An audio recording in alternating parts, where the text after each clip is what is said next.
What's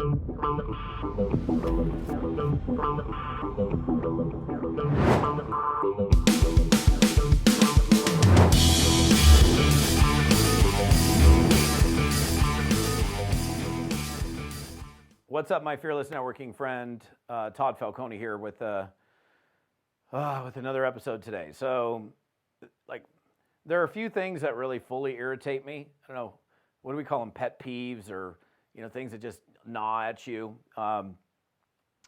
When it comes to network marketing, this is probably the thing that bothers me the most, especially as someone who's very passionate about helping people figure this game out, helping people win, helping people to understand, to comprehend how to get it done in this space. Because quite frankly, it ain't that complicated. I'm not saying it's not hard work. If you're going to succeed in a major way, you're going to bust your butt, you're going to hustle, you're going to have to put time in. That's just, anything worthwhile, truly worthwhile is something that requires effort. But what a majority of people in this business do, or in this case actually don't do, and they don't do this one thing that makes such a big difference, or would make such a big difference.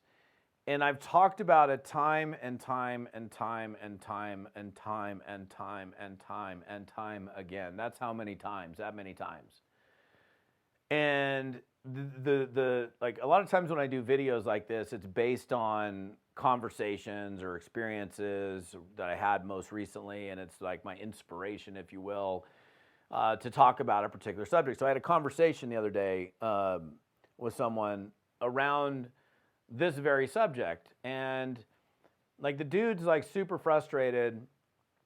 He's I'm prospecting, and I'm just not getting any kind of result. I'm just nothing is freaking happening.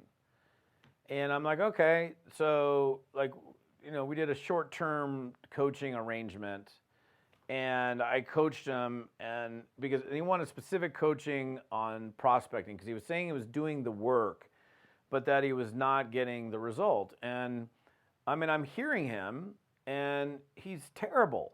He knows it. He knows I'm talking about him. I was like, hey, dude, can I talk about our chat? He's like, yeah, go for it. And so in a couple weeks ago, I did a video on the network marketing being a number. Is it just a numbers game, people business, quality, quantity? If you follow me regularly, you probably remember that. It was maybe 2 weeks ago or something.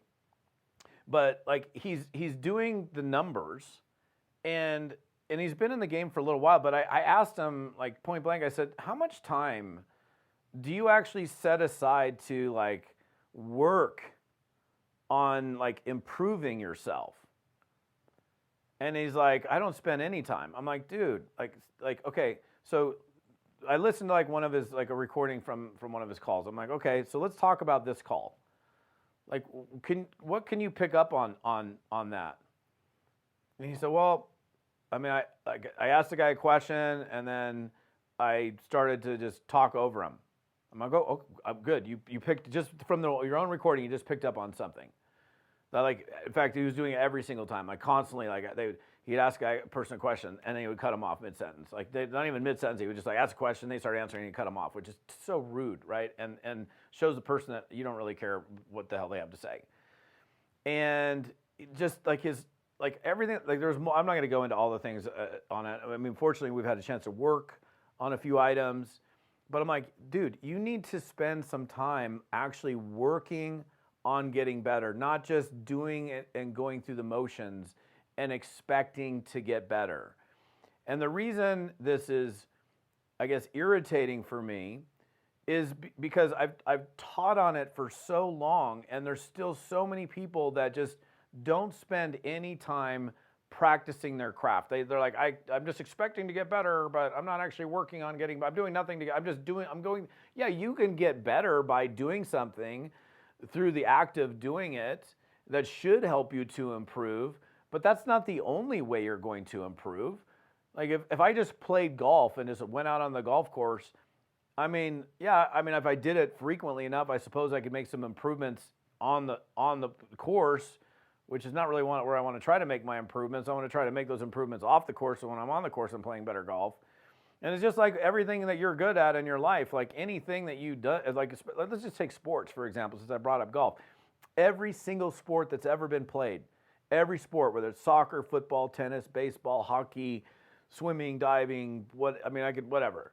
All those people have practice before the meet or the match, the game, the whatever it's called in that sport.